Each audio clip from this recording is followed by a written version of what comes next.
I'm back with another modified Dutch pour. I'm using just paint and water today to create a flower light composition. This is my base. It's Amsterdam titanium white mixed with water, almost 1-to-1. Trying to show the consistency here. You can see it's pretty thin. There's no mound, just a tiny bit of a trace maybe. And that is important because I'm going to spin it. And so if it's too thin, the paint will tear. These two colors are Amsterdam Carmine Red and Primary Magenta, so both Amsterdam colors. This is Indigo by Amsterdam Expert Series. And then in the gold here, you can see the consistency better because it's in this little cup. And the gold is a tiny bit thicker than the colors.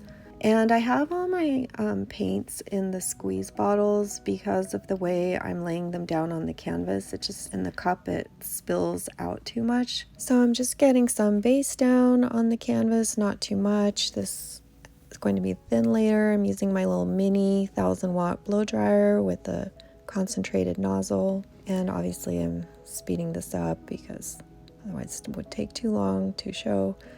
My canvas is flat on the table, just getting some paint on the sides here with my fingers because I'm going to put it up on a spinner, so I don't have any push pins on the canvas right now. Just going to add this drop to the center before I add my first color, Indigo. And then I'm doing Burnt Umber by Amsterdam, a little more Indigo. So it's really hard to see these dark colors on this white background. Here is some Bronze by Amsterdam, just a few drops, and a little more Indigo. So these paints are super dark and you'll be able to see them better. This is the Pebeo Iridescent Gold as they mix with the white. And I'm going to start putting a little bit of white, just a tiny bit. I'm trying to create a center for my flower, and I just torched some air bubbles out. So I'm going to show how I'm blowing the white over the colors. And you can see, this is a time lapse, but you can see these kind of cool effects forming, these cells formed in the center, just a few. And now I'm going to add a little more white because the amount of white was lopsided. And I'm going to start adding my colors around the center. And this is the Burnt Umber again by Amsterdam. Next is the Indigo again. And I always have problems with the colors coming out of the squeeze bottles. That's why I don't really like using them. This is the Carmine Red. I'm actually going on top of each color. And I just want to mention this is an experiment where I'm trying to create a bloom like this. And so there's things that don't go as planned. I am going to show the dried result, and I've done some since that turned out pretty cool. And you can see the trouble I have with that squeeze bottle, so I just took the cap off. But I just thought I'd share this process because it is pretty cool, and I learned a lot in this process. So hopefully it's helpful for you guys too. And now I'm going to add more white around all of the center. This is basically the center of my flower. Since I'm going to spin it, I'm adding a good amount of white, but also not too much. So this is sort of the tricky part, is how to know how much paint to add. I will say that this technique will be much better on a larger canvas, quite a bit larger, but obviously, I don't want to start out trying something out, experimenting on a huge canvas. So I'm just torching the air bubbles and the white again. And now I'm gonna get ready to blow it out. I'm just moving all my paints out of the way. So I don't know, did I say this is a 12 by 12 canvas? So torching again. And here I go, blowing out the first petal. And I am loving how that is looking. You'll be able to see the colors better in just a minute when I switch the background. You'll see the second petal, also really pretty. I am using my other blow dryer that blows out wider for this part. That blow dryer doesn't seem to be on Amazon anymore. I did a search, came up on Walmart under like Revlon 1875 foldable compact with a wide nozzle, and it's gold. anyways. Okay, so let's see how vibrant it is with the black background. You can really see the center now. So I'm gonna add some more petals and definition to the petals with my finger, and it's so nice to be able to move the canvas around while it's on the spinner. So I'm going for another petal now, and just loving how these colors blow out and create these soft petals. So I don't know why I used that white background to begin with. Well, it's because I wasn't thinking I was going to publish this, so that's why most of my videos have a black background. So I do have that one little jagged line that I'm going to remove with my finger. So I'm going to put some music on and let you guys watch for a bit, and then I'll pop back in. Enjoy!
Okay, so it's really beautiful how it's spun out, and actually looked really beautiful before, but there's this line there, and so I kept spinning it, and I'm just adding some little texture details by torching it. It just creates like some little air bubble, little tiny pinpoint, I don't know, not really cells, but just details. So there was a lot of paint on this canvas, and that's why I had to keep spinning it. So I'm going to try to fix a couple of the little things that bother me here, and just get rid of that little white dot of paint. And I think there's another one right there. And then I'm going to work on taking off that, it's basically gold and darker paint right there. And this is kind of tricky, but I just use a paper towel initially to take some paint off, and then I used a catalyst wedge to kind of squeeze in between there. So you can see there's always lots of ways you can change your pour and just try some different things. And like I said, I was trying all kinds of things here. I've never done a pour like this before. And I didn't like how that one petal looked, so I used the blow dryer again and try to blow it out by mouth a bit on the edges. And it's looking really pretty again here. I was happy. I was fixing all the edges. And then I had another mishap. This was really frustrating. I mean, look how pretty that looks right there. And I was super happy with the sides. And then suddenly I see this spot right there, and I'm like, what is that? What is that thing? And then it was moving. It was a bug that was crawling through the paint, creating a big line. This is one of those very weird, frustrating moments. So I had to take the bug out. Then it created a white line that I could not get rid of.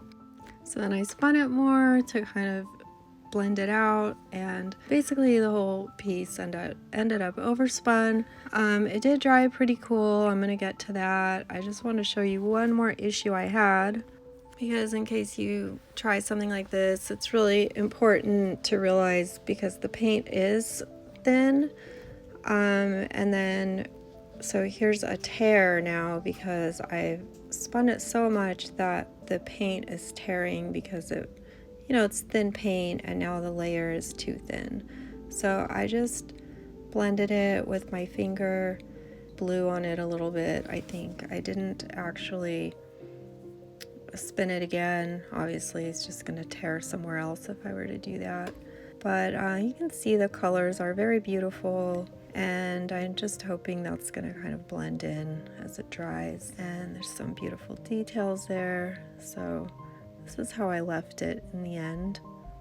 And it does have a cool center with all those metallics. And just, I love the variation of all the warm colors here. I think it's very pretty, and just tiny bit of that indigo popping through here and there with some violet accents. So I'm going to show you the dried result now. So here it is. Overall, I'm still very happy considering everything that went wrong. But it's got that cool center, which is giving it a lot of texture and depth and detail. So there's that area where the paint tore and I tried to fix it, and it looks all right now. I know what happened there, so it kind of bugs me. I'm not sure I'm gonna varnish this and keep it, because I feel like there are a lot of flaws. I'd love to hear what you think. I am super excited to do a large bloom, focus on prettier petal shapes and more negative space. And of course the other one that I've done that's already finished and drying, that's quite different because it's more of an abstract, so maybe a bit less flower-like. But anyways, hope you enjoyed the video. Please let me know what you think. Please like and subscribe if you haven't. It really helps my channel. So thanks for watching, and hope you have a wonderful day, and I'll be back soon. Bye now.